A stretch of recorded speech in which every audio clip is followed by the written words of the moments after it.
नमस्कार सर। नमस्कार। कैसे हो सर? अच्छा हूँ, फर्स्ट सर क्लास। अच्छा, फर्स्ट क्लास। तो पता है इनका एक ना पॉडकास्ट चलता है, चाय सुट्टा विद नलिन सिंह। बट वो चाय सुट्टा विद नलिन सिंह, अब वो नलिन सिंह नहीं रहे, चाय सुट्टा विद ऋषभ राय। तो सर चाय सुट्टा ही क्यों?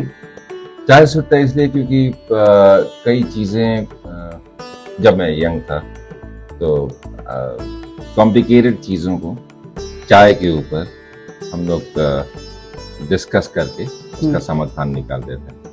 और जैसे जैसे बदमाश होते गए वैसे वैसे सिगरेट पीने की आदत लग गई, तो चाय पीने के बाद तुरंत सिगरेट की एक तलब हो जाती है। तो नॉर्मली अब तो नहीं, अब तो कैंपस में ये बैंड है, लेकिन हमारे ज़माने में कैंपस में ये हर जगह मिल जाता। तो चाय सिगरेट पर जयसिंह लॉन्स है, एक हिंदू कॉलेज में बना, वहाँ पर बैठ के बहुत बड़ी बड़ी चीज़ों पर हम लोग चर्चा कर लेते थे और ओपनली पर डिस्कस कर लेते थे। अच्छा, मतलब जो बिगड़ने की शुरुआत थी वो कॉलेज लाइफ से स्टार्ट हुई? बिगड़ने की शुरुआत वहीं से स्टार्ट हुई से। हाँ। अच्छा, क्या रीजन पड़ा? जैसे लोग अक्सर देखा जाए तो बचपन से लोग चाय पीना पसंद करते हैं से सर चाय के साथ लोग सोम पापड़ी खाते हैं। सोम पापड़ी इन तरह से मीठा हो जाता है, लेकिन मीठा साइड पे रख के रखते हैं, उसके साथ नमकीन एक बार डाला।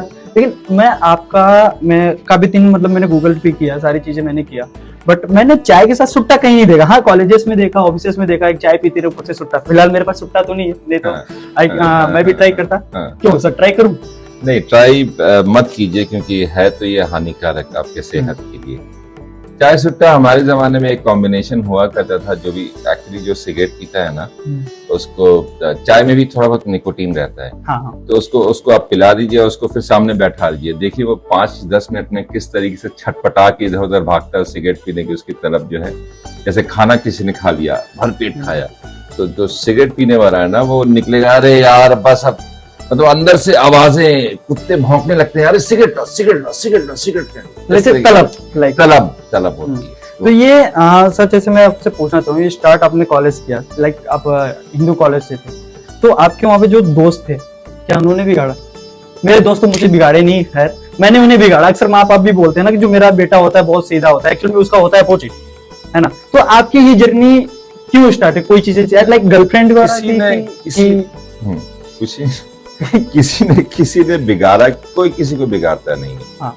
होता क्या है कि आप जब छोटे शहर से आते हैं और लिमिटेड अपॉर्चुनिटीज रहती है आपके पास, सडनली आप एक ऐसे जगह पहुंच जाते हैं जहां पर आपके जो हिडन टैलेंट्स हैं आप कभी नहीं जिसका इस्तेमाल किया, जैसे पब्लिक स्पीकिंग है, नुक्कड़ नाटक करना, या इंटरनेशनल इश्यूज पर डिस्कशन करना, या फिर पॉलिटिकल आइडियोलॉजीज का डिफरेंशिएशन होना, या कोई भी चीज को एक आइडियोलॉजिकल, इस तरह का माहौल मुझे पटना में डेफिनेटली नहीं मिला था, दिल्ली में मिला था। और जब ये माहौल मिला, उस अपॉर्चुनिटी को मैक्सिमम यूटिलाइज कर रहा था। तो इसको बिगड़ना क्या कहेंगे आप कह लें कि ये एक सेल्फ ग्रोथ का एक दौर था। बिगड़ता कोई नहीं, सब अपनी जिंदगी खुद जीते हैं। और आपके जो माँ बाप ने संस्कार दिए हैं उससे आपको पता चलता है कहाँ पर आपको रिस्ट्रिक्शन लगाना है, कहाँ नहीं लगाना है, और कहाँ पर आप कितना दूर तक आप बहक सकते हैं। तो इतना आसान नहीं है जवानी को डिफाइन करना, बट हाँ, it's complicated yet it's very interesting. जैसे सर लाइक फॉर एग्जांपल मैं ड्रिंक नहीं करता हूँ, लेकिन सर आपकी मूवीज मैंने देखा है, जैसे आप गांधी तो हिटलर के बाद छोड़ो, आपकी इंद्रधनुष कोई शायद मूवी है, उसके साथ साथ एक और मूवी था प्रोटोकॉल। उसमें तो मतलब प्रोटोकॉल में तो आपने वो चीजें दिखाई है जो मतलब पॉलिटिक्स से रिलेटेड, एक्चुअली गांधी क्या थी उसको चीजें दिखाई है, और सत्य में कैसे जीत होती है सत्य के खिलाफ, ये चीज आपने दर्शाया है। सो गाइस, इनकी एक मूवी भी है गांधी टू हिटलर भी है, जहाँ पे सर ने अच्छा खासा रोल किया है। साथ साथ आपको बता दूं एक रिसेंटली मूवी है ये गांधी टू हिटलर, और वो मूवी ऐसे टाइम पर आई जब रसिया और यूक्रेन की लड़ाई हो रही थी। हालांकि लड़ाई अब भी जारी है, लेकिन सर आपकी जो वो मूवी है अब इसे क्या संदेश देना चाहते थे? मूवी के अंत में मैंने अखंड भारत की बात की। वो देश जो भारत के पार्ट में थे और अब इंडिपेंडेंट हैं अपना, एज एन इंडिपेंडेंट कंट्री। तो ये हर समय बातचीत बीच में चलती आती है। अखंड भारत का हम लोग सपना देखते हैं। अगर ये सपना देखते हैं तो कैसे ये मुमकिन है, उसको मैंने एक सोल्यूशन देने की कोशिश की है। आप पाकिस्तान ले लें, आप नेपाल ले लें, आप श्रीलंका ले लें, आप बांग्लादेश ले लें, आप अफगानिस्तान ले लें, ये कुछ देश हैं जो अखंड भारत के पार्ट में थे। कहीं भी पीसफुलनेस नहीं है। श्रीलंका की इकोनॉमी खराब है, अफगानिस्तान में टोटल क्योस है, पाकिस्तान का हम लोग जानते हैं। तो मैंने ये कहा कि कुछ सेंट्रलाइज चीज अगर हो जाए, जैसे सेंट्रलाइज डिफेंस हम लोग क्रिएट कर लें, कॉमन करेंसी हम लोग क्रिएट कर लें, और उन देशों की पहचान भी बनी रहे इस तरीके, जैसे इंडिया है यूनियन ऑफ स्टेट्स है, स्टेट्स की पहचान है, एक सेंट्रल है, उसकी भी पावर्स डिफाइंड है, इस तरीके का अगर प्रपोजल लेके जाएं जहां उनका भी हित साधता हो, तो ही अखंड भारत का सपना पूरा हो सकता है, ना कि आप जाके अटैक करके उसको और पार कर लें। लेकिन सर अभी यहाँ पर तो देखा जाए तो हिंदू राष्ट्र का भी सपना पूरा करना, हिंदू राष्ट्र की भी बात की जा रही है, आपको क्या लगता है हिंदू राष्ट्र बन जाएगी? ये चीजें सही हो रही है? क्योंकि हमारा कॉन्स्टिट्यूशन भी इस चीज को अलाउ नहीं करता कि हम देखिए, सही और गलत क्या है इसकी तो बहुत, ये किसी और दिन बैठेंगे कि सही आपके लिए क्या है, मेरे लिए सही क्या है। फिलहाल हम टॉपिक से भटक गए, हम आ गए यहाँ पर पॉलिटिकल में, लेकिन हमारी जो चाय और सुट्टे पे बात चल रही थी वहां पे चल गए। लेकिन सर आपने इंद्रधनुष में आपको मैंने देखा है ड्रिंक करते हुए भी, आपने बोला ड्रिंक नहीं करता। इंद्रधनुष मैंने एक्टिंग तो की नहीं, मेरे कैरेक्टर है, लेकिन सर वहां पे आपने ड्रिंक था, वहां पे चाय सुट्टा, वो एक सीन इस तरीके से करेंगे तो कोई पिक्चर बना ही नहीं पाई। देखिए पिक्चर क्या है कि एक वास्तविकता को हम लोग रिक्रिएट करते हैं, ठीक है, और वहां पर मुझे लगता है कि एक गाना है जिसमें, और खासकर वो हॉस्टल लाइफ का गाना है जहाँ बैचलर्स रह रहे हैं, और वो एक लड़का आयुष बहुत अच्छा रोल यहीं का पास आउट है, वो लड़की के भेष में है और वो एक तरीके से मुजरा कर रहा है और वहां पर लोग बियर पी रहे हैं। तो यहाँ पर मुझे लगता है कि इस चीज को इंट्रोड्यूस करने में कोई दिक्कत नहीं है। एज अ डायरेक्टर मुझे इसकी जरूरत हुई। और सर जो आप खुलेआम अपने स्टूडेंट के सामने ये खुलेआम जो पीता हूँ, ये कानून अलाउ करता है, स्टूडेंट के सामने पीता हूँ, ये गलत चीज है। मैं आगे से ध्यान जरूर रखूँ कि स्टूडेंट के सामने ये सिगरेट ना पीऊं। सर हमारी ऑडियंस आपके ऊपर भड़केगी। देखिए आप ये चीजें बोल रहे हैं, हमारी ऑडियंस बहुत भड़केगी। सर हमारी ऑडियंस मिलियनों में आती है। हाँ, सर क्या पता मिलियन में, हाँ, मिलियन में आती है। खैर अभी नहीं आ रही है। हाँ, क्या पता नलिन रंजन सिंह के ये पॉडकास्ट देखने के बाद आ जाए। हाँ हो भी सकता है बिल्कुल। क्योंकि आपको बता दूं इंस्टाग्राम में ना सर के जो जितने भी फॉलोअर्स है वो 80 के लाइक फॉलोअर्स है सर के 80 के से ऊपर। सो एक जाने पहचाने नाम है नलिन रंजन सिंह। सो सर मैं आपसे एक चीज पूछना चाहता हूँ, जी कंफर्टेबल हो ना? हाँ बिल्कुल 100% बेबाक पूछिए। सर आपकी कितनी गर्लफ्रेंड थी? मेरी कितनी गर्लफ्रेंड्स थी? बहुत गर्लफ्रेंड्स की जो आपकी व्याख्या है और मेरी व्याख्या वो बहुत डिफिकल्ट है, डिफरेंट है। मेरी माँ मेरी एक फ्रेंड है, ठीक है, मेरी पत्नी एक मेरी फ्रेंड है, और बहुत सारी मेरे बैचमेट्स हैं जो गर्ल्स हैं वो मेरी फ्रेंड है। मैम को पता है कि आपकी गर्लफ्रेंड थी कोई? गर्लफ्रेंड की आपकी व्याख्या और मेरी व्याख्या में बहुत फर्क है। सर मैं तो सिंगल आदमी हूँ, मेरे पास तो कोई गर्लफ्रेंड नहीं है। मैं दोबारा कह रहा हूँ, शायद आप समझ नहीं पा रहे हैं। गर्लफ्रेंड में आपकी व्याख्या और मेरी व्याख्या में बहुत फर्क है। मेरे लिए girls who are friends are called girlfriends. आप जिसको डिफाइन कर रहे हैं उसमें थोड़ा और डेफिनेशन आपको क्लियर करना पड़ेगा, ठीक है, क्योंकि और ये होनी चाहिए क्योंकि सर मैंने अक्सर एक चीजें मैंने सुने हैं बहुत सारे लोगों के, हालांकि मेरा जो एक दोस्त है उज्जवल ना, मैंने उसकी भी देखा है, मतलब कॉलेज का नहीं है, मेरा स्कूल फ्रेंड है, बट उसने क्या बोला है सर कि मतलब ना उसका ब्रेकअप हुआ था, मतलब 2 साल तक वो था रिलेशन में था, और आफ्टर ब्रेकअप सर दारू पीने लगा और उसके साथ साथ मतलब सुट्टा मारने लगा। और रीजन किसको दिया ना सर? गर्लफ्रेंड को। मतलब मैं बिगड़ा कैसे है, जो भले बिगाड़ा दोस्तों ने, लेकिन वहाँ पे जो मतलब बीच का बकरा बनाया वो गर्लफ्रेंड को बनाया। कॉम्प्लिकेटेड है। अब उज्जवल गोरा जी के बारे में ज्यादा नहीं कहेंगे, उनकी सीरियल आने वाली है। ओ सर कितने बार बात ये है कि डायरेक्टर को जितने भी एक्सपीरियंसेस अप्स एंड डाउन्स होता है, कहीं ना कहीं उसके सिनेमा में वो चीज झलकती है। सीरीज उज्जवल गोरा जी की आने वाली है। हाँ, मेन तो आप ही हो सर। मेन अब मैं हेल्प कर रहा हूँ उनको, so that he becomes a director. मेरा एक कर्तव्य बनता है, और कहानी काफी अच्छी लिखी है, और मैं ही नहीं पूरा एनआरआई उनको हेल्प करेगा कि वो अपने गोल्स को अचीव करें। तो सर अभी आपके किताब आई है अनुपम झा, आपने अनुपम झा सर ने लिखी है हकीकत नगर, क्योंकि इस किताब को मैंने खुद अपने डिस्क्रिप्शन में डाल दूंगा, दिखा दूंगा। आपने उसमें मैंने उस किताब को देखा तो वहाँ पे आपने उन्हें प्रेरणा दी है, मतलब दिल्ली यूनिवर्सिटी में जब आप वहाँ हिंदू कॉलेज में थे वहाँ पे उन्हें बताया, मोटिवेट किया।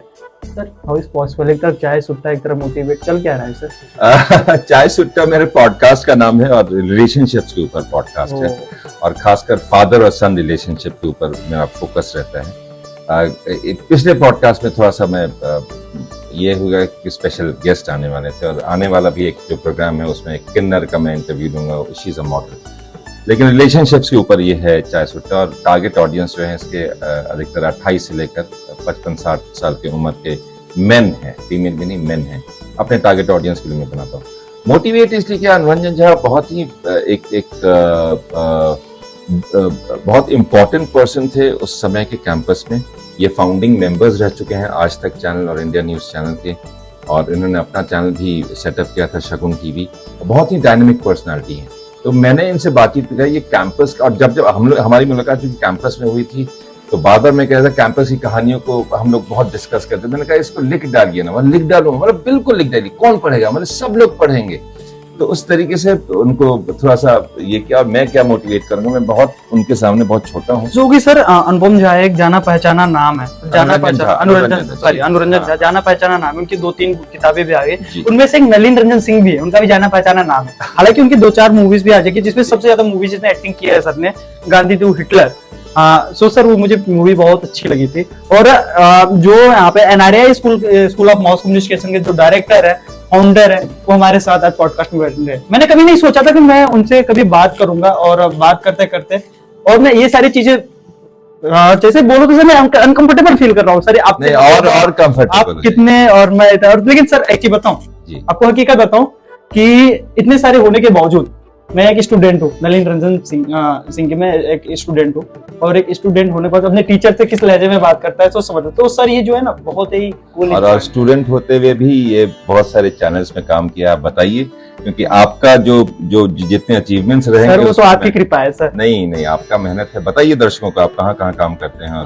जैसे मैं द भारत प्रेस में काम कर चुका हूँ, और सर्च इंडिया न्यूज, और उसके साथ साथ जनता TV, TV 100, S TV Haryana news. फिलहाल मैं साधना ग्रुप में काम कर रहा हूँ, साधना टीवी में। और साधना टीवी के दौरान मेरा ऑफ था, मैंने बोला आज नलिन रंजन सिंह से मिल लिया जाए, और कुछ आज हकीकत नगर किताब पढ़ने के बाद आज इनकी हकीकत के बारे में जाना जाए। तो हकीकत के बारे में जानने के लिए हम आ गए, हमारे पास सर है। तो सर आप एक और चीजें बताओ। आप देख रहा है ना विनोद, है गुरु रह गया, चेला चीनी बन गया। हाँ चलिए। तो सर मेरे पास एक और मेरे दिमाग में सवाल उठ रहा है, और तो पूछो सर। पूछिए विभाग। तो सर आपने अनुपम झा सर से बात की और किताब लिखा है। हाँ, वो किताब लिखने के बावजूद क्या आपको क्या लगता है सर, आपकी जो दोस्ती थी किस हद तक थी, और वो दोस्ती एक पर्सनल लाइफ से होकर प्रोफेशनल में बदल गई, और वो प्रोफेशनल लाइफ से कन्वर्ट होगा? मतलब दोस्ती का एक दायरा होता है ना, पहले बहुत क्लोज होते हैं लोग, दूरी हो जाते हैं। कैंपस की जो दोस्ती थी ना, वही दोस्त आज तक है। नहीं तो दिल्ली शहर में यहाँ के संस्कार थोड़ा डिफरेंट है जहाँ से हम लोग आते हैं। यहाँ पर या तो मुझे किसी से कुछ चाहिए तो मैं उनको फॉलो करता हूँ, या किसी को मुझसे कुछ चाहिए तो वो मुझे फॉलो करते हैं। दिल्ली शहर में दिल मिलना थोड़ा मुश्किल हो जाता है। तो सर आप पटना से बेसिकली, आप देखा जाए बिहार से पटना से बिलोंग करते हैं, लेकिन सर दिल्ली में ऐसा प्लेस है कि जहाँ सुकून मिलता है। दिल्ली में बहुत सुकून मिलता है क्योंकि अपॉर्चुनिटी ज्यादा है। अपॉर्चुनिटी, लेकिन सर दिल्ली एक मामले में बहुत ज्यादा फेमस है। क्या सर? गाली वर्ड है सर। हाँ, वो भाषा में, वो हमारे संस्कार और यहाँ के संस्कार में बहुत फर्क। जैसे पता है, मैंने स्टार्टिंग में सर से बोला था कि सर नमस्कार, सर ने क्या बोले, हम नमस्कार नहीं करेंगे। मैं यूपी से बिलोंग करता हूँ, सर बिहार से बिलोंग करते हैं, तो दोनों स्टेट अलग ही, मतलब सटा हुआ स्टेट है। बट सर ने क्या बोला ना, नमस्कार नहीं नमस्ते बोलो। कैसे सर? ठीक है, आप वो अपनापन थोड़ा ज्यादा दिखता है, और रिस्पेक्ट तो करना ही चाहिए। हालांकि गुरु की परिभाषा हर साल और वक्त के साथ बदलती जाती है, और मैं भी चाहता हूँ बहुत फ्रेंडली रिलेशनशिप रहे, ताकि आप भी खुल के बातचीत करें। नहीं सर, हमारे गुरु ऐसे थे, स्कूल लाइफ में मार के टांग तोड़ देते थे। हाँ, वो मैंने भी बहुत मार खाया। आज भी अपने इंग्लिश टीचर को मैंने कास्ट किया था, हालांकि बहुत क्लोज है, और उनको डायरेक्ट करना मेरे लिए एक बहुत ही बड़ी चुनौती थी, लेकिन बहुत बखूबी तरीके से उन्होंने एक्ट किया है। और कहानी सुनेंगे किस तरह की कहानी? हाँ सर, सुनेंगे सर। 2 बुड्ढे हैं जो अपनी कामवाली पर लाइन मारते हैं। उनमें से एक बुड्ढे हमारे इंग्लिश टीचर थे, तो मैं बहुत डरते उन्होंने कहा, नरेंद्र मुझे कुछ रोल दे रहे हो? लोग ऐसे ही लोग पूछते हैं। मैंने कहा हाँ बिल्कुल, मैं भी वैसे ही जवाब देता हूँ। लेकिन दोबारा जब उन्होंने पूछा, मैंने are you serious, do you really want to act? And he is a very talented person and holds a very high profile in education. मैंने कहा सर ये स्क्रिप्ट है, डर से मारना मत। मैं PDF फाइल भेज के चुपचाप ही बैठा था। फिर उनके कुछ, यार शूट कर रहा है? मैंने कहा, are you serious, are you gonna do this role? आप करेंगे? क्योंकि आपका इमेज इफेक्ट हो सकता है ना, ये एक्टिंग कर रहा हूँ यार, आप डायरेक्ट करोगे तो इतना ज्यादा सम्मान। मुझे बहुत मजा आया। वो व्हाट्सएप चड्डा कॉलिंग करके एक शॉर्ट फिल्म है द प्रोटोकॉल के साथ, 2 बूढ़ों की कहानी है, और अंत में बहुत स्ट्रॉन्ग मैसेज जाता है। तो अभी एक फिल्म आपकी और शूट हो रही है ना जी, जुगनुआ। हाँ, उसमें क्या है सर? जुगनुआ एक बेसिकली वेब सीरीज है, 2 डॉन की कहानी है, एंटरटेनिंग है, एक्शन फिल्म है। इससे ज्यादा कोई मैसेज उसमें नहीं है। थोड़ी मैं एक्शन ट्राई करना चाह रहा था बहुत दिन से, इसलिए मैंने एक्शन कर लेते हो sir. Action in the sense direction करना चाहता। देखिए लिमिटेड यहाँ पर बजट भी रहता है, और लिमिटेड हमारे पास वो जो फैसिलिटीज वो भी लिमिटेड है। उसमें एक्शन फिल्म करना थोड़ी सी डिफिकल्टी होती है, गोली मार रहे हैं, खून निकल रहा है, गाड़ी उड़ रही है, ये सब थोड़ा कॉस्टली होता है, वीएफएक्स वगैरह आता है, लेकिन इस बार मैं ट्राई कर रहा हूँ लिमिटेड लेकिन बजट। सर मैं आपसे एक चीज पूछ रहा हूँ कि आप स्कूल लाइफ में थे, जी। आपने अपने फ्यूचर के बारे में क्या सोचा था? जैसे मैंने अपने फ्यूचर में कुछ नहीं सोचा था। सोचा। लेकिन सर अब इस बात में ना ये जानना बहुत जरूरी हो जाता है कि मतलब एक स्कूल लाइफ का लड़का मतलब 10th पास आउट हुआ हो, 12th पास आउट हुआ, अपने फ्यूचर को कुछ नहीं जानता हो कि मेरे फ्यूचर में क्या होगा। मैं नहीं जानता था मेरे फ्यूचर में क्या होगा, मैं आज क्या हूँ मुझे खुद नहीं पता, बट समय के हिसाब से चलता जाता है, पहिया चलता चलता है। मुझे लगता है ना। अपने आप। तो सर आपका जो स्कूल लाइफ से लेकर उसमें कितने उतार चढ़ाव आए और कितनी खुशियां आई? स्कूल लाइफ बहुत इनोसेंट फेज ऑफ लाइफ रहता है, जहाँ बहुत लोग बहुत जल्दी मैच्योर हो जाते हैं। मैं चूंकि लंबा था तो मुझे बैक बेंचर पीछे बैठा। वो तो सर मेरा भी हाल हो, आप तो प्रत्यक्ष देख रखे हो सर। हाँ, तो वहाँ क्लास चल रही है, मैं टिफिन खा रहा हूँ, उस तरह किसी कोई गया उधर तो च्युइंगम छोड़ दिया, वो दिन भर निकाल रहा है, कुछ इस तरह से शरारतें मैंने की स्कूल लाइफ में। हाँ, लेकिन डिबेट्स वगैरह में मैं था, और चूंकि फादर डॉक्टर थे और mother IAS officer retired officer, तो ये था कि या तो बेटा डॉक्टर बनो या सिविल सर्विस के। तो अधिकतर लोगों की सर अगर इंडिया में देखा जाए ना तो हाँ। जितने जापान वगैरह में देखा जाए, जितने वहाँ पे बच्चे होते हैं, यहाँ पे इतने इंडिया में इतने इंजीनियर पैदा होते हैं, इंजीनियर है ना। पैदा होते लेकिन सर जैसे बात की जाए यहाँ पे, हर माँ बाप का सपना होता है मेरा बेटा इंजीनियर बने, डॉक्टर बने, टीचर बने। हैं। आप तो बॉलीवुड डायरेक्टर बन गए, बिल्कुल। कैसे? तो ये इस तरीके से हुआ क्योंकि मैं डॉक्टर नहीं बनना चाह रहा था, और मुझे क्या करना है उस समय तक मुझे ज्ञान नहीं था। और अधिकतर लड़कों के साथ यही होता है कि पेरेंट्स के प्रेशर में आके वो साइंस स्ट्रीम और वो स्ट्रीम चूज कर लेते हैं, और फिर आप इस रोम में मिलेंगे बहुत सारे डॉक्टर्स लोग हैं जो कि अपने पेशा को छोड़कर मीडिया में आना चाहते हैं। वो उस दौर से मैं किसी तरह से निकला। जब यहाँ पर आया तो ओपन माइंड से मैंने कहा अगर सिविल सर्विस की तैयारी करना है तो ग्रेजुएशन और मास्टर्स के बाद ही करूंगा। इंग्लिश ऑनर्स किया, थिएटर किया, प्लेस किया, टेलीविजन में गया, वहां से कोर्स की, ज्वाइन किया, उस इंडस्ट्री को देखा, तो वो ज्यादा मेरे लिए इंटरेस्टिंग लगा। फिर एजुकेशन में मेरा, क्योंकि उस परिवार से आता हूँ जहाँ अधिकतर लोग प्रोफेसर हैं, मेरे चाचा प्रिंसिपल रह चुके हैं कॉलेज के, पटना के, तो और नानी भी प्रिंसिपल रह चुकी हैं आरा पहले कॉलेज की। मतलब काफी बता सर बता रहे, मैं काफी रिच फैमिली से बिलोंग करता हूँ। मैं तो एजुकेटेड फैमिली से बिलोंग करता हूँ। रिचनेस की अगेन परिभाषा क्या है उस पर फिर एक दिन बैठेंगे, क्योंकि देखिए आप जिनके साथ बैठे हुए उसकी परिभाषा आपको डिफाइन करनी पड़ेगी। पैसा क्या है, रिचनेस क्या है। अभी मैं एक व्हाट्सएप कर दूं 10 लाख रुपए मैं आपको ट्रांसफर करता हूँ यहाँ पर आपके अकाउंट में, अभी हाथों हाथ, ओके सर करिए आप। आधा घंटा के बाद फिर आपसे वापस लेता हूँ। 10 मिनट तक आपको रिच महसूस होगा या नहीं होगा, या क्या होगा मुझे नहीं पता है। तो पैसा ऐसे ही आता है जाता है, भूखे पेट कुछ नहीं हो सकता है। जो लिखा होता है मतलब परिवर्तन ही संसार का नियम, खुश रहना चाहिए, तभी आप इतने चिल रहते हैं। खुश रहना चाहिए आदमी, क्योंकि इंसान की जो रिक्वायरमेंट्स है उसकी कमी नहीं है। सर अगर एक वर्ड में बोलूं जैसे खुशी क्या? खुशी क्या है? खुशी ये अपने आप से पूछे, आपको किस चीज में खुशी मिलती है? सर मुझे टाइम ही नहीं मिलता, मुझे सिर्फ एक ही चीज में खुशी मिलता है, मैं आपसे बात कर रहा हूँ ना, इसलिए हाँ। बहुत खुशी मिल रही है। बस यही जिंदगी है। ये जिंदगी अभी में हकीकत में जीजिए, अभी के उसमें दीजिए, आगे और पीछे क्या होगा प्लान करने की जरूरत है, लेकिन इतना वरिड मत होइए मेरा फ्यूचर खराब है, लोग मेरे बारे में क्या सोचेंगे, मेरा वो खराब है, जरूरत नहीं है। लेकिन सर मैं आपसे एक बात और पूछ रहा हूँ, लोगों को जागरूक करना मेरा काम जी। है, पॉडकास्ट के जरिए नहीं, मैं पॉडकास्ट के जरिए लोगों को काम जागरूक करने की कोशिश करता हूँ। जी। सर आज के युवा जो है जी। अधिकतर ड्रग्स के शिकार हो रहे हैं, नशे के शिकार हो रहे हैं। हम्म, गवर्नमेंट मुहिम चला रही बार बार हम्म, कि ड्रग्स छोड़ो, और नशे के खिलाफ लगातार अभियान भी चल रही है। हम्म। क्या बोलना चाहते हो आप? तो ऐसे चाय सुट्टा पी रहे हो। चाय सुट्टा और ड्रग्स में बहुत ही कमी है, वो बहुत का डिफरेंस है। ठीक है, अगर भगवान करे जो लोग ड्रग्स कर रहे हैं सिर्फ चाय सुट्टा तक सीमित हो जाए। ठीक है, यहाँ तो वोट का डायरीज और रम डायरीज बनाते हैं, और क्रिएटिव मीडियम है, उसको थोड़ा मेरे एजुकेशन से आप अलग रखेंगे। और फिल्म मेकर का रोल जब मैं करता हूँ तो मैं ये नहीं सोचता हूँ कि मैं एजुकेशनल फिल्म बनाने के नहीं वहाँ जा रहा हूँ, मैं कमर्शियल हिंदी पिक्चर बनाने की जा रहा हूँ, एज ए फिल्म मेकर जा रहा हूँ। मैं ट्रेडिशनल एजुकेशनिस्ट नहीं हूँ, मैं फिल्म मेकर हूँ जिसका मास कम्युनिकेशन इंस्टीट्यूट है। ये आपको समझने की जरूरत है, इसलिए मैं टी शर्ट जींस पहन के बैठा हूँ और आप भी मुझसे बातचित कर रहे हैं। मैं अपने टीचर से या अपने प्रिंसिपल से इस तरह से बातचीत नहीं करता, वो ट्रेडिशनल स्कूल की अपब्रिंगिंग है। वहां पर मैं आई कम इन सर, एक प्रिंसिपल के रूम में आप बैठना तो दूर की बात, खड़ा रह के उतना देर तक बातचीत करना भी मैंने तो कभी किया ही नहीं है। और आज भी मैं अपने टीचर के सामने जाता हूँ तो वही हालत रहती है, मेरी हालत खराब रहती है, यस सर नो सर के अलावा मेरी जुबान नहीं खुलती है। तो सर मतलब ये जो चेंज ऑफ टाइम के साथ और चेंज ऑफ फील्ड के साथ ये है। मैं चाह रहा हूँ कि आप मुझसे खुले बातचीत करें, इसलिए लिबर्टी मैंने दी है। मैं जीन्स टी शर्ट इसलिए पहन रहा हूँ कि मैं आपके दोस्त की तरह पेश आ सकूं, सो दैट एक फ्रेंड, फिलोसफर एंड गाइड की तरह आपको मैं काउंसलिंग कर सकूं। मैं आपको बताऊं कि मेरे कई सारे दोस्त हैं, जिसमें से एक बहुत अच्छा दोस्त है हाँ, नाम नहीं लेना चाहता हूँ, नहीं तो हवा में उड़ जाएगा। हाँ, बट उनसे भी बड़े जो यहाँ पे मेरे साथ दोस्त बहन है ना, नलिन सर बैठे हैं, हालांकि है मेरे गुरु। इन्होंने मुझे कई सारे रास्ते दिखाए, जैसे उन्होंने ही मुझे मोटिवेट किया कि पॉडकास्ट का भी काम शुरू कर, बोलता है अच्छा है, ये सारी चीजें काम शुरू कर।